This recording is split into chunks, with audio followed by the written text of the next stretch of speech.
Assalamualaikum warahmatullahi wabarakatuh. Selamat siang kawan-kawan semua, yang terkhusus kepada dosen kita tercinta Ibu Najihah SHMH yang pada kesempatan siang hari ini selaku pengampu mata kuliah hukum perbandingan hukum tata negara. Kami dari kelompok 1 akan mempresentasikan makalah dengan judul metode perbandingan hukum tata negara. Namun sebelum itu kami perkenalkan diri terlebih dahulu. Saya Kusdianto dengan NIM 1802056088 sebagai moderator pada pemaparan makalah kali ini, yang akan ditemani oleh pemakalah yang kedua, yaitu Natasha Anindya Dewanti dengan NIM 19020566001. Baik, langsung saja. Pembahasan pada makalah kali ini yaitu dengan topik-topik, diantaranya topik yang pertama, pengertian metode penyelidikan dalam perbandingan HTN. Kemudian topik pembahasan yang kedua nanti yaitu macam-macam metode penyelidikan dalam perbandingan hukum tata negara. Dan topik pembahasan yang ketiga, tujuan dan tugas ilmu perbandingan hukum tata negara. Memulai pembahasan yang pertama, yaitu pengertian metode penyelidikan dalam perbandingan hukum tata negara. Pengertian metode penyelidikan dalam perbandingan HTN atau hukum tata negara, kami mulai dari pengertian mendasarnya terlebih dahulu, yakni metode. Kata metode berasal dari kata Yunani purba, yakni metodos, yang berarti antara lain jalan ke arah ilmu pengetahuan atau cara kerja. Dapat juga berarti sebagai pangkal haluan. Maka dengan demikian, metode berarti cara penyelidikan untuk memperoleh pengertian ilmiah terhadap sesuatu objek, sehingga dapat dicapai kebenaran objektifnya. Di dalam penyelidikan ilmu pengetahuan, aneka ragam metode yang dipergunakan, sehingga jumlahnya banyak sekali didasarkan kepada masing-masing ilmu yang bersangkutan. Kemudian pembahasan topik yang kedua, yakni tentang macam-macam metode penyelidikan dalam perbandingan HTN, yang akan disampaikan oleh pemakalah yang kedua, Natasha, yang selanjutnya dipersilakan.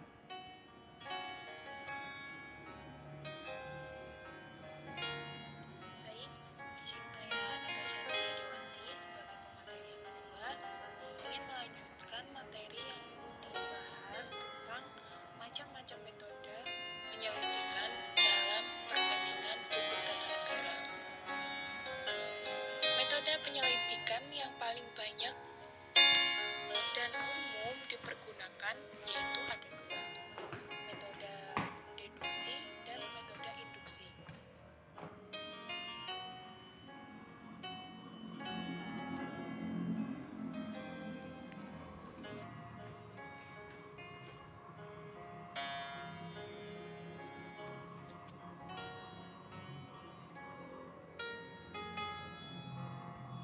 Yang pertama ada metode deduksi. Apa sih metode deduksi? Suatu metode berdasarkan proses penyelidikan atas asas-asas yang bersifat umum yang dipergunakan untuk menerangkan peristiwa-peristiwa khusus tertentu atau penjelasan-penjelasan teoritis yang bersifat umum terhadap fakta-fakta yang bersifat konkret. Yang kedua ada metode induksi. Suatu metode yang merupakan kesimpulan-kesimpulan umum yang diperoleh berdasarkan proses pemikiran setelah mempelajari peristiwa-peristiwa khusus atau peristiwa-peristiwa yang konkret.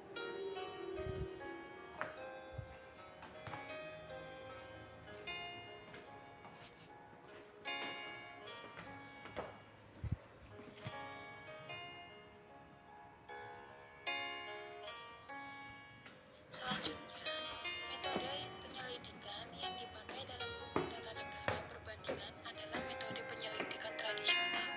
Menurut Royce McCready dalam The Study of Comparative Government, metode penyelidikan tradisional mencakup metode penyelidikan. Yang pertama ada essentially on non-comparative atau hakikatnya non-komparatif. Maksudnya, metode yang diarahkan kepada ketentuan-ketentuan konstitusional, organisasi kekuatan politik dan melukiskan kekuasaan dari organisasi kekuatan politik itu dari sesuatu negara atau penggambaran secara paralel atas lembaga-lembaga negara dari berbagai negara. Yang kedua ada essentially descriptive, artinya hakikatnya deskriptif. Maksudnya, metode yang didasarkan untuk melukiskan secara formal lembaga-lembaga negara yang menjadi dasar untuk dapat mengerti proses dan membimbing ke arah studi perbandingan. Atas dasar hal ini selalu dapat diperbandingkan suatu lembaga negara tertentu dari negara-negara lainnya.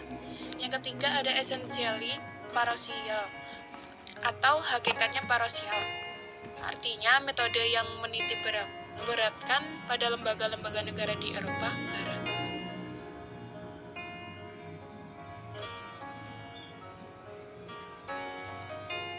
Yang keempat ada essentially static atau hakikatnya statik. Maksudnya di sini metode yang menitik beratkan pada lembaga-lembaga negara sebagai political anatomy dengan menyingkirkan faktor-faktor yang mempengaruhi perkembangan dan mengubah political anatomy tersebut. Yang kelima ada essentially monographic atau hakikatnya monographic. Metode yang menitik beratkan mempelajari lembaga-lembaga negara sebagai suatu sistem dari suatu negara tertentu.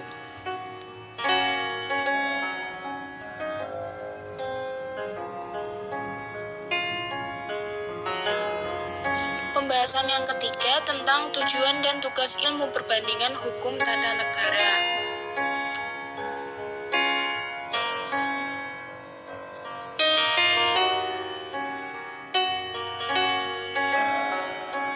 Tujuan metode perbandingan itu pada pokoknya ada dua, yaitu yang pertama ada untuk membandingkan satu konstitusi yang ditelaah dengan konstitusi lain atau konstitusi-konstitusi negara-negara lain guna memahami lebih mendalam konstitusi yang telah ditelaah. Yang kedua, untuk membandingkan dua atau lebih konstitusi-konstitusi berbagai negara guna menemukan prinsip-prinsip pokok hukum tata negara.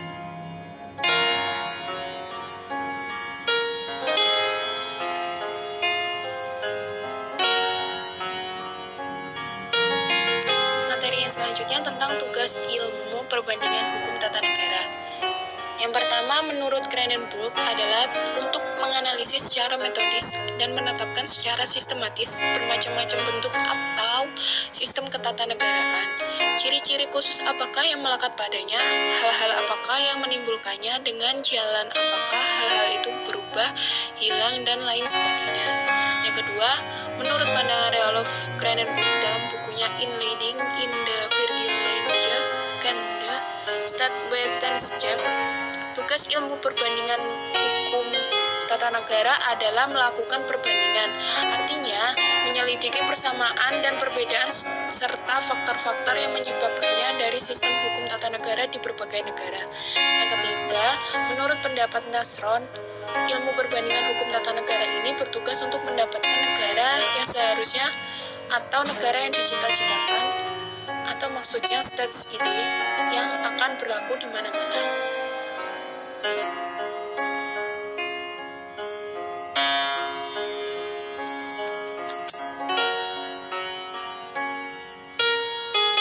Oke, terima kasih teman-teman semua. Demikian makalah yang bisa kami sampaikan, yang bisa teman-teman ambil intisari pelajaran yang didapatkan pada siang hari ini. Kemudian kami selaku moderator akan menutup pemaparan tersebut, kemudian dilanjutkan dengan pertanyaan-pertanyaan. Di sesi pertama kami akan beri kesempatan kepada 3 penanya. Silakan Terima kasih sebelumnya. Akan kami tutup dengan membaca Alhamdulillahirabbil alamin.